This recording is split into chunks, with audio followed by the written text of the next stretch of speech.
Hello, and thank you for joining me in the second episode in the Executive Functions series. Today we will be focusing on working memory.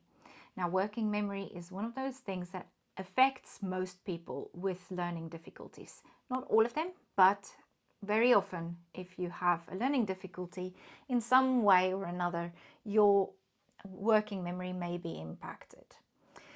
Now, it is important for us to understand how working memory works, so that we can understand the strategies better and know how and why they will help us to improve our working memory. To do this, I'm going to use my office space behind me to give you a practical illustration of working memory.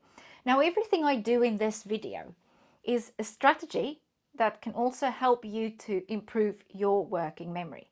So the things I use: making associations, breaking things into chunks, those are all ways of improving or accessing your working memory.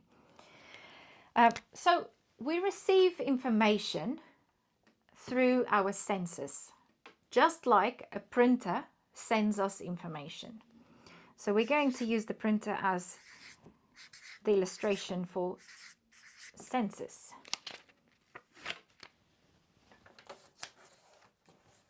I've just made an association.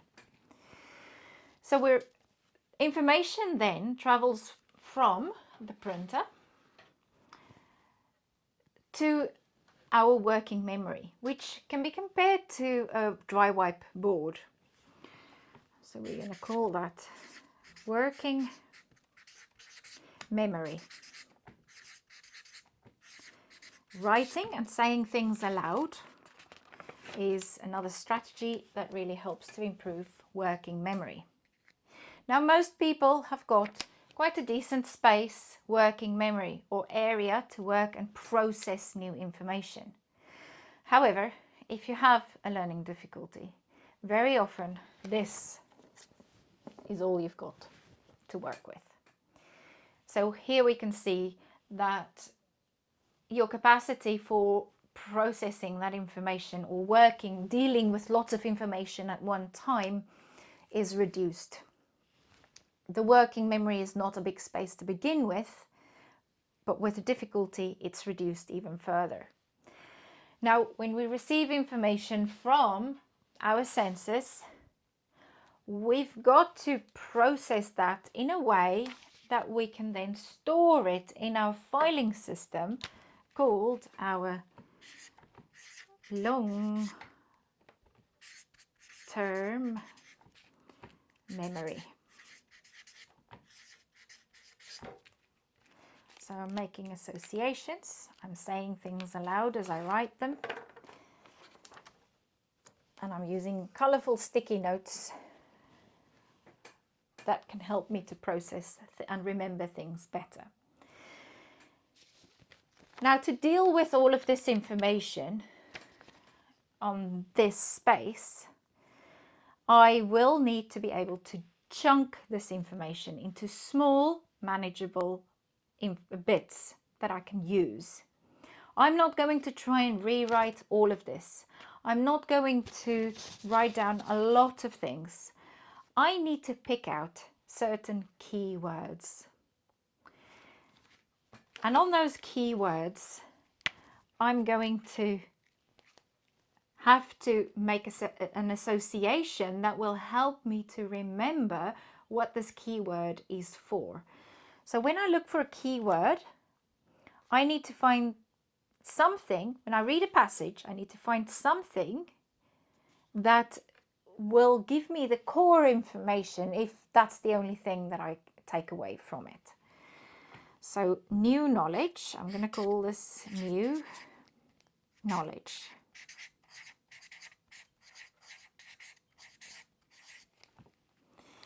But what happens inside my brain is that I don't just put new knowledge inside it. I also need to make some sort of link with prior knowledge, with a file containing existing knowledge. Otherwise, the new knowledge is not going to stick. So I need to recall the new knowledge so I can link it with the prior knowledge. Doing it the wrong way around. Prior knowledge is the old knowledge. Prior.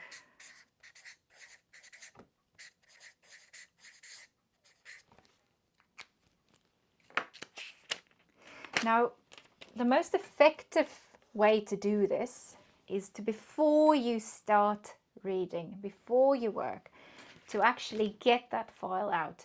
So when you know you've got a new task or something that you need to read and you need to remember, before you start on that task, take out the file of your prior knowledge. Think what you already know on this topic and make a little note of that. So that when you receive the new knowledge, it doesn't take long for you to be able to make the link. Then you can use your workspace.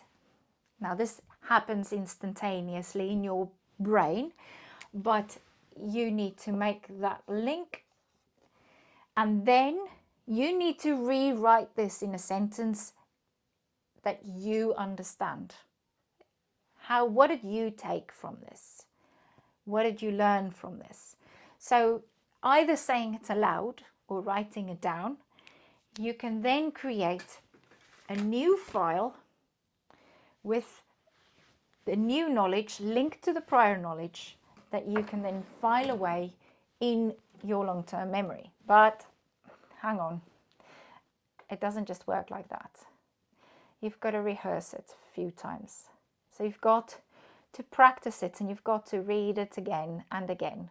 Just like you might have noticed that I'm repeating things a lot over and over again, things that I've said already. Well, I'm doing that deliberately because it's a strategy that we need before we can then file this away. Sometimes we need more than one file from our previous knowledge to be able to make that link. But the more associations we can make and the more we can rehearse this, the better we'll be able to file this away. And the most effective strategy out of all of this is once you've done all of this and you can then teach somebody else. That would be the ultimate way of you to remember the new information. This was quite a lot packed into a small video, but I hope that gave you a little bit of an understanding of just the process that is going on inside our brains. Now we'll unpick all of these strategies a bit more, and I'll do some tips videos next, looking at them one by one and explaining to you fully how to use them effectively in your learning and in your day-to-day life, because this is not just about learning, this is also about day-to-day life and the tasks that you have to do and things that you need to remember. So thank you, and we'll see you in the next episode.